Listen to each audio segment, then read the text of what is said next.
Hallelujah. ਇੱਕ ਵਾਰੀ ਫਿਰ ਤੋਂ ਮੈਂ ਮੌਜੂਦ ਹਾਂ ਪ੍ਰਭੂ ਦੀ ਹਜ਼ੂਰੀ ਵਿੱਚ। ਅੱਜ ਅਸੀਂ ਇੱਕ ਗਵਾਹੀ ਦੇਖਾਂਗੇ, ਅੰਡਰਟੇਕਰ ਦੀ ਗਵਾਹੀ ਆ ਜੋ ਬਹੁਤ ਮਸ਼ਹੂਰ ਆ ਔਰ ਅੰਡਰਟੇਕਰ ਦੀ ਇਹ ਗਵਾਹੀ ਆ। ਇਸ ਵੀਡੀਓ ਦੇ ਨਾਲ ਤੁਸੀਂ ਉਹ ਗਵਾਹੀ ਨੂੰ ਦੇਖੋ ਕਿ ਪਰਮੇਸ਼ਰ ਨੇ ਇਸ ਨੂੰ ਅੰਡਰਟੇਕਰ ਨੂੰ ਕਿੱਦਾਂ ਚੇਂਜ ਕੀਤਾ ਔਰ ਆਪਣੀ ਹਜ਼ੂਰੀ ਵਿੱਚ ਪਰਮੇਸ਼ਰ ਕਿੱਦਾਂ ਲੈ ਕੇ ਆਇਆ। ਪਹਿਲਾਂ ਇਸ ਵੀਡੀਓ ਨੂੰ ਅਸੀਂ ਦੇਖਾਂਗੇ ਔਰ ਅੱਗੇ ਫਿਰ ਅਸੀਂ ਗੱਲ ਕਰਾਂਗੇ।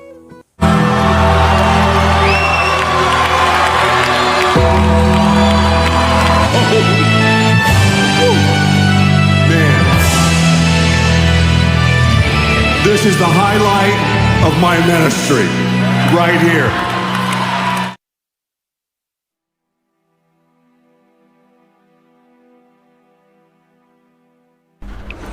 यह काफ़ी पुरानी बात है, तकरीबन सन 1990 की, और अगर मैं गलत नहीं हूँ तो सन 1989 की। उस समय आप में से जो लोग यहाँ पर बैठे हैं, काफ़ी सारे लोग पैदा भी नहीं होंगे। उस समय मैं एक कंपनी के लिए काम करता था। मेरा एक कॉन्ट्रैक्ट था उस कंपनी के साथ, जो कि कुछ समय बाद उस कंपनी ने मुझे देने से मना कर दिया था। कंपनी का कहना था कि देखो, तुम एक अच्छे खिलाड़ी हो, अच्छे एथलीट हो, तुम अच्छे से खेलते हो, लोग तुम्हें देखना पसंद करते हैं, लेकिन हमें नहीं लगता कि तुम कभी कामयाब हो पाओगे, तुम अपनी ज़िंदगी में कभी कुछ कर पाओगे। मैंने कहा ठीक है, यही तो मुझे सुनना था। मैंने उन सभी लोगों को उस समय अलविदा कहा। मैंने कहा ठीक है, मैं अपने रास्ते पर जा रहा हूँ और देखता हूँ कि जीवन में क्या कर सकता हूँ। मेरे अंदर बड़ी ही जलन हो रही थी, मैं पैशन के साथ जल रहा था। मुझे लग रहा था कि मैं जाकर अपना काम खुद करूँगा और पहली ही बार में मेरा सिलेक्शन हो जाएगा, मैं रेसलिंग के लिए सिलेक्ट हो ही जाऊँगा। तो मैंने दूसरी जगह जाकर वान से बात की, जो कि WWE, स्मैकडाउन या रेसलमेनिया को चलाते हैं, और मैंने उनसे बात की और उन्होंने कहा कि हाँ, आप एक अच्छे खिलाड़ी हैं, लेकिन हमें नहीं लगता कि अभी आपके लिए कोई जगह है। और मैं सुनकर हैरान हो गया, क्योंकि पिछले लोगों से जिनसे मैंने बात की थी, उन्हें मैं कहकर आ गया था कि मैं अपना रास्ता अपने आप बना लूँगा, और अब मेरी मुश्किलें काफ़ी ज़्यादा बढ़ती जा रही थी। I'm hanging out trying to... फिर उस समय मैं वहाँ से वापस अपने घर की तरफ चला गया और मुझे एक फ़ोन कॉल आई और उन्होंने मुझसे पूछा कि क्या आप अंडरटेकर बोल रहे हैं। और मुझे विश्वास नहीं हुआ, लेकिन उन्होंने मेरे रोल को स्वीकार करना शुरू कर दिया था। और जब भी मैं लोगों से अपनी पर्सनल लाइफ के बारे में बात करता हूँ, लोगों को बताता हूँ परमेश्वर के बारे में, मेरा जो जीवन था काफ़ी एक्सेसिव जीवन था। मैं अपना जीवन बड़ी अमीरता से जीता था, मुझे किसी चीज़ की कमी घटी नहीं थी। मैं जानता था कि परमेश्वर है, लेकिन मैं मानता था कि परमेश्वर का मेरे जीवन से कोई लेना देना नहीं है। मैं कहीं ना कहीं जानता था परमेश्वर के बारे में, लेकिन परमेश्वर के साथ पर्सनल रिलेशनशिप नाम की कोई चीज़ नहीं थी मेरे जीवन में। आज के समय में हम रेसलिंग को WWE के नाम से जानते हैं, लेकिन उससे पहले WWF भी हुआ करती थी। और उसी दौरान मैं अपनी पत्नी से मिला था, वो फ्लोरिडा में रहा करती थी, और उस समय मैं भी रेसलिंग के लिए जाया करता था और मेरी पत्नी भी उसी दौरान रेसलिंग में जाया करती थी, और वहीं पर हमारी मुलाकात हुई थी एक दूसरे से। उस समय मेरी पत्नी नहीं थी, उस समय हम सिर्फ डेट कर रहे थे। एक दिन उन्होंने मुझसे कहा कि चलिए हम एक चर्च में चलते हैं और वहाँ पर प्रेयर मीटिंग अटेंड करेंगे। मैंने कहा कि नहीं, चर्च मेरे लिए एक ठीक जगह नहीं है, मुझे नहीं लगता कि मुझे चर्च में जाना चाहिए। लेकिन उन्होंने ज़्यादा जिद की और कहा कि नहीं, मुझे चर्च में जाना ही है।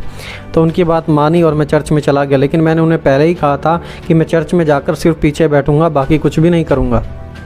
मैं एक कैथोलिक परिवार में पला बड़ा था, और कैथोलिक चर्चों में जैसा आपको पता होता है कि लोग घुटनों पर आकर प्रार्थना करते हैं। और मैं अपने मन ही मन सोच रहा था कि अब मुझे चर्च में अंदर जाना पड़ेगा और मुझे घुटनों पर आकर प्रार्थना करनी पड़ेगी, क्योंकि उस समय मेरे घुटनों की हालत इतनी अच्छी नहीं थी। उस समय मेरी 17 सर्जरी ऑलरेडी हो चुकी थी मेरे शरीर की। मेरा शरीर इतना अच्छा नहीं था घुटनों पर आने के लिए।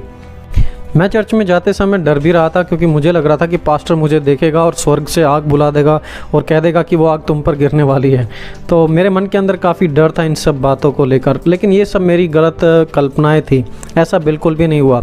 जो वहाँ के पास्टर थे मार्क, वो काफ़ी अच्छे थे, उनका परिवार भी काफ़ी अच्छा था। हमारी बहुत ही अच्छी मुलाकात रही, बहुत ही अच्छी बातचीत हुई। और फिर उस समय मुझे महसूस हुआ कि हाँ, ये अच्छे लोग हैं। और उस समय मैंने मसीह में इंटरेस्ट लेना, जो मेरी ज़िंदगी में खामियां थी परमेश्वर के प्रति, उन खामियों को मैंने दूर करना शुरू किया और मैंने अपने जीवन को पवित्र बाइबल के अनुसार जीना शुरू किया। मिशेल मेरी पत्नी एक बहुत ही सामर्थी औरत है। वो परमेश्वर के लिए कुछ भी करने के लिए तैयार रहती है, और मेरी पत्नी की बदौलत ही मैं परमेश्वर के पास पहुंच पाया, उस उचित रास्ते पर आ पाया जिससे मैं एक बार भटक चुका था। हालांकि मेरा पालन पोषण एक कैथोलिक परिवार में हुआ था, लेकिन जैसे मैंने आपको पहले भी बताया, मैं परमेश्वर को अच्छे से नहीं जानता था। मैं बाइबल की एक आयत को भी अच्छे से नहीं जानता था। मैं और मेरे भाई, हम सभी लोग कैथोलिक स्कूल्स में पढ़े थे। नन्स के द्वारा हमें पढ़ाया गया था, प्रार्थना की जाती थी वहाँ पर, लेकिन फिर भी परमेश्वर के बारे में कभी इतनी रुचि नहीं ली गई। ना ही हम तो पवित्र शास्त्र को जानते थे और ना ही परमेश्वर को जानने में कभी इतना इंटरेस्ट दिखाया। लेकिन वो जगह जहाँ मेरी पत्नी मुझे लेकर गई थी और जहाँ मैं पास्टर मार्क से मिला था, वो एक बहुत ही अच्छी कलीसिया थी। लोगों के अंदर बड़ा ही प्यार प्रेम था और मुझे ये सब कुछ देखकर काफ़ी अच्छा लगा वहाँ पर। देखिए, एक बात मैं आपको बिल्कुल साफ बता दूं कि मैं एक परफेक्ट इंसान नहीं हूं। मेरे अंदर बहुत सारी खामियां हैं। इनफैक्ट जितने भी लोग यहां पर बैठे हैं और इस वीडियो को देख भी रहे हैं, हम सभी के अंदर बहुत सारी खामियां हैं, बहुत सारी कमियां हैं। लेकिन जब से मैंने परमेश्वर को जाना, अब मैं अपना समय पवित्र बाइबल को पढ़ने में, परमेश्वर की इच्छा को जानने में, परमेश्वर की इच्छा को करने में बिताता हूँ। मेरा जीवन आज भी बदल रहा है। मैं आज भी परमेश्वर के बारे में सीख रहा हूँ।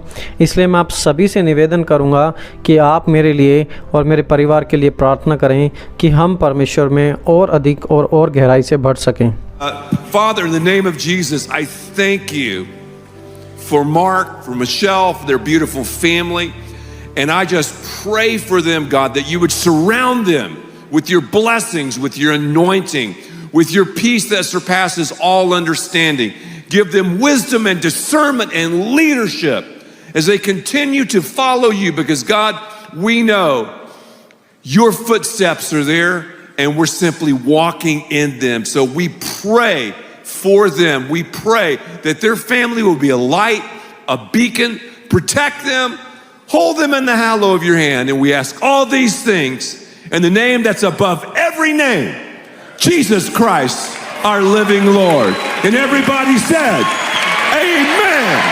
ਇਸ ਵੀਡੀਓ ਨੂੰ ਦੇਖਿਆ ਕਿ ਪਰਮੇਸ਼ਵਰ ਨੇ ਅੰਡਰਟੇਕਰ ਦੇ ਮਨ ਨੂੰ ਕਿੱਦਾਂ ਛੂਹਿਆ ਔਰ ਪਰਮੇਸ਼ਵਰ ਨੇ ਕਿੱਦਾਂ ਇਹਨੂੰ ਬਦਲਿਆ ਔਰ ਸੱਚਮੁੱਚ ਸਾਡੀਆਂ ਪ੍ਰਾਰਥਨਾ ਦੇ ਨਾਲ, ਇੱਕ ਦੂਜੇ ਦੀ ਪ੍ਰਾਰਥਨਾ ਦੇ ਨਾਲ ਪਰਮੇਸ਼ਵਰ ਲੋਕਾਂ ਨੂੰ ਬਚਾ ਰਿਹਾ ਪਿਆ ਆ।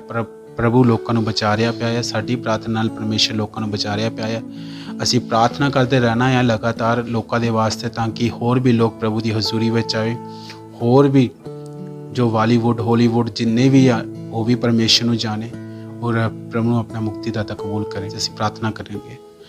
ਅੰਡਰਟੇਕਰ ਵਾਸਤੇ ਪ੍ਰਾਰਥਨਾ ਕਰਦਾ ਪ੍ਰਭੂ ਜੀ, ਉਹਨਾਂ ਦੀ ਫੈਮਿਲੀ ਵਾਸਤੇ ਪ੍ਰਾਰਥਨਾ ਕਰਦਾ ਪਿਤਾ ਪਰਮੇਸ਼ਵਰ, ਤੁਹਾਡੇ ਨਾਮ 'ਚ ਪਿਤਾ ਪਰਮੇਸ਼ਵਰ ਉਹ ਪੂਰੀ ਫੈਮਿਲੀ ਬਚਾਈ ਜਾਵੇ ਔਰ ਤੁਹਾਡਾ ਨਾਮ ਨੂੰ ਉੱਚਾ ਕਰੇ ਪ੍ਰਭੂ ਯਿਸੂ ਰਾਜਾ। ਜਿੱਦਾਂ ਇਸ ਭਾਈ ਨੂੰ ਬਚਾਇਆ, ਉਸ ਤਰ੍ਹਾਂ ਬਹੁਤ ਸਾਰੇ ਲੋਕ ਪਿਤਾ ਪਰਮੇਸ਼ਵਰ ਪਾਪ ਵਿੱਚ, ਨਿਰਾਸ਼ਾ ਵਿੱਚ ਬੈਠੇ ਆ, ਉਹਨਾਂ ਨੂੰ ਵੀ ਬਚਾ ਲਓ ਪ੍ਰਭੂ। ਸਾਡੀ ਪ੍ਰਾਰਥਨਾ ਅਸੀਂ ਇਕਜੁੱਟ ਹੋ ਕੇ ਪ੍ਰਾਰਥਨਾ ਕਰਦੇ ਹਾਂ ਪ੍ਰਭੂ ਜੀ। ਪ੍ਰਭੂ ਤੁਹਾਡਾ ਧੰਨਵਾਦ, ਤੁਸੀਂ ਇਕਜੁੱਟ ਹੋ ਕੇ ਜੋ ਮੰਗਿਆ ਤੁਸੀਂ ਦੇ ਦਿੱਤਾ। ਵਿਸ਼ਵਾਸ ਨਾਲ ਮੰਗਿਆ ਤਾਂ ਵਿਸ਼ਵਾਸ ਨਾਲ ਤੁਸੀਂ ਦਿੱਤਾ। ਤੁਹਾਡਾ ਧੰਨਵਾਦ। ਛੋਟੀ ਪ੍ਰਾਰਥਨਾ ਨੇ ਸੁਣਿਆ, ਕਬੂਲ ਕੀਤਾ। ਯਿਸੂ ਮਸੀਹ ਦੇ ਨਾਮ 'ਚ ਮੰਗਦੇ ਹਾਂ, ਆਮੀਨ, ਆਮੀਨ, ਆਮੀਨ। God bless you. ਮੈਂ ਵੀਡੀਓ ਇਸ ਲਈ ਬਣਾਉਣਾ ਹੈ ਤਾਂ ਕਿ ਪਰਮੇਸ਼ਰ ਦਾ ਨਾਮ ਉੱਚਾ ਹੋਵੇ ਔਰ ਤੁਹਾਨੂੰ ਨਿਊ ਵੀਡੀਓ ਤੁਹਾਨੂੰ ਮਿਲਦੀ ਰਹੇ ਔਰ ਜੋ ਸੰਸਾਰ ਵਿੱਚ ਹੁੰਦਾ ਆ ਔਰ ਮੈਂ ਤੁਹਾਡੇ ਤੱਕ ਪਹੁੰਚਾਉਣਾ ਤਾਂ ਕਿ ਤੁਹਾਨੂੰ ਪਤਾ ਲੱਗਦਾ ਰਹੇ ਕਿ ਪਰਮੇਸ਼ਰ ਦੇ ਲੋਕਾਂ ਨਾਲ ਕੀ ਹੁੰਦਾ ਪਿਆ ਆ। ਔਰ ਨੈਕਸਟ ਵੀਡੀਓ ਦੇ ਨਾਲ ਮੈਂ ਫਿਰ ਮਿਲੂੰਗਾ, ਨਿਊ ਵੀਡੀਓ ਦੇ ਨਾਲ ਜੋ ਮੈਨੂੰ ਮਿਲਦੀ ਰਹੂੰਗੀ। ਔਰ ਪ੍ਰਭੂ ਤੁਹਾਨੂੰ ਆਸ਼ੀਸ਼ ਬਰਕਤ ਦੇਵੇ। God bless you.